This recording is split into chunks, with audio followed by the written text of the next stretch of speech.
You've been playing that wrong. This video is another in a series of videos on rules that are commonly misplayed or misconstrued in the board game Scythe, and this one concerns structure bonus tiles and endgame scoring. So at the end of the game, you will earn coins for the number of achievements that you've earned, the number of territories that are in your control, and the number of resources that are in your control at the end of the game. And then after that, you will look at the structures that you've placed on the board, and you may get bonus coins depending on the location of those structures on the board. Now this particular structure bonus tile, randomly drawn structure bonus tile, gives you coins for tunnel spaces that you have a structure next to. And I phrased that as carefully as I could. Again, you look at the 6 tunnel spaces on the board, and you see how many of them have one of your structures next to them. So there are 6 tunnel spaces on the board.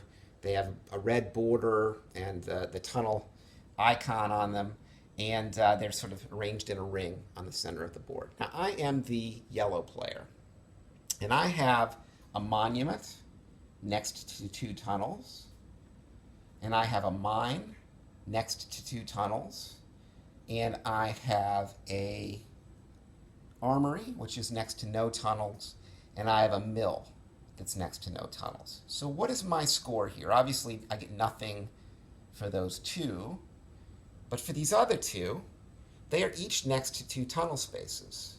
Do I get, my score is that a 4? It's not a 4. There are 6 tunnel spaces. This one has one of my structures next to it. This one has one of my structures next to it. Doesn't matter that there's 2 or 3 or 4. This tunnel space is adjacent to at least one of my structures.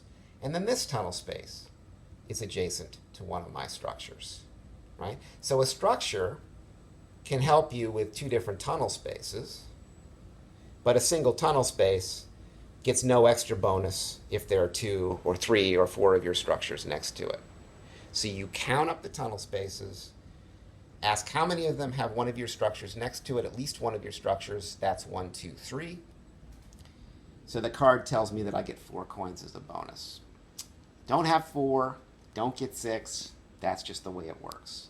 Now Polonia, one of my opponents, also has a fair number of structures in the game. They have a mine, which is next to a tunnel space. Sorry, they have a mill, which is next to a tunnel space. They have a mine, which is next to 2 tunnel spaces. They have a monument, which is next to a tunnel space. And they have an armory, which is next to 2 tunnel spaces.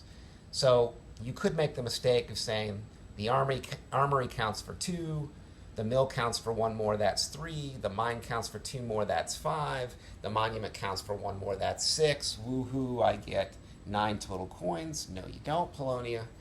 You count up, you look at the tunnel spaces. This one, that's 1. This one, that's 2. This one, that's 3. No white structures there. No white structures there. No white structures there. So Polonia and I have tied.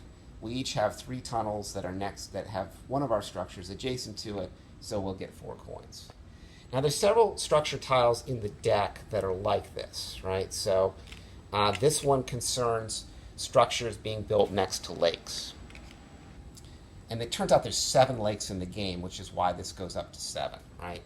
Here's a lake, here's a lake, here's a lake, lake, lake, lake, lake. So we've got 7 lakes in the game. And again, you'd look at each lake individually and ask, is there a structure next to it of my type? So Crimea's got a structure next to that lake, but not next to that one. Crimea's got a structure next to this lake, so that's 2 lakes that we've looked at. And I think that's going to be all, right?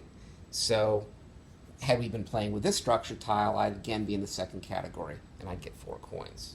You look at the lakes and the tunnels for those 2 cards.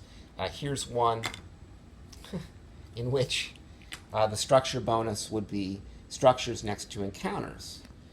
Now, there are, in fact, 11 encounter spaces on the board.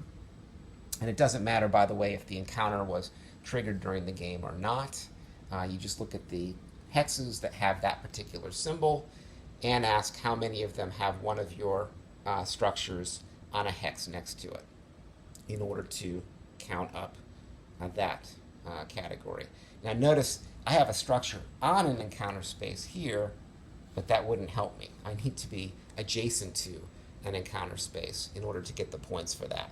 So this mill is adjacent to an encounter space, and that would allow me to take a bonus, or that would allow me to count 1 for that.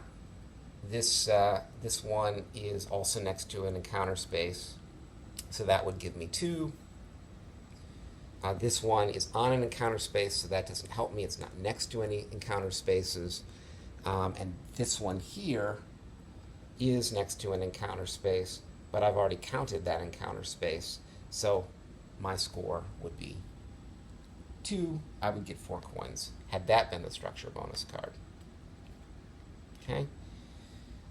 Other structure bonus cards will deal with structures being on top of certain types of tiles.